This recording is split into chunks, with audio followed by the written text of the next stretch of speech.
Hello लोगोफोर, नोंथांमोनखौ आंनि बे डिबि क्रिएशन यूट्यूब चेनेलाव मोनसे गोदान भिडिअजों बरायबावनाय जाबाय।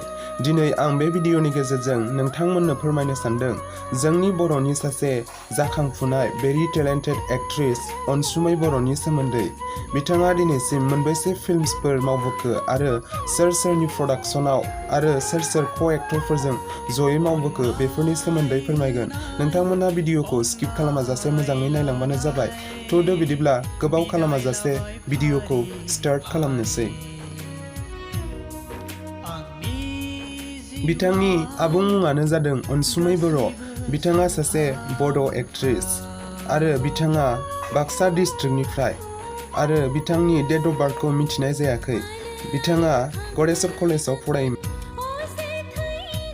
बिथांनि सावथुनफोरा जादों फारियै बाथौ थान्दै। बे फिल्मा 2016 मायथाइयाव रिलिज जायो पबिन्द्र दैमारिनि डिरेक्शन होनायाव आरो बे फिल्मनि हिर'आ जादों नेरसोन। बेनि उनाव सिरिनाय बिबारनि मोदोमनाय बे फिल्मा 2017 मायथाइयाव रिलिज जायो मोगथां बसुमतारीनि डिरेक्शन होनायाव आरो बे फिल्मनि हिर'आबो नेरसोन। बेनि उनाव बिदाय बे फिल्मा 2018 मायथाइयाव रिलिज जायो मोगथां बसुमतारीनि डिरेक्शन होनायावनो आरो बे फिल्मनि हिर'आबो नेरसोन।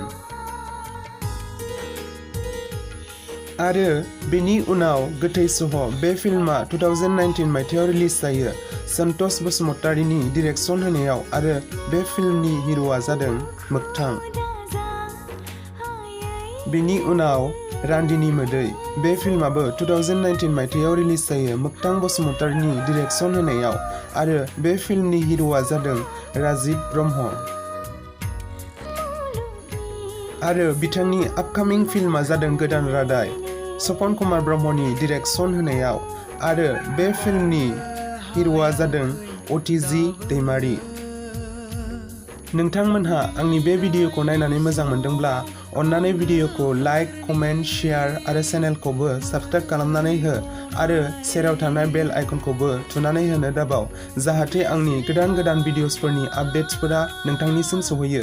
बेबायदिनो आङो आंनि बे चेनेलाव जोंनि बर' सावथुन मुलुगनि गुबुन गुबुन फावखुंगुर फावखुंग्रिफोरनि सावथुनफोरनि फारिलाइ लानानै फैबाय थागोन।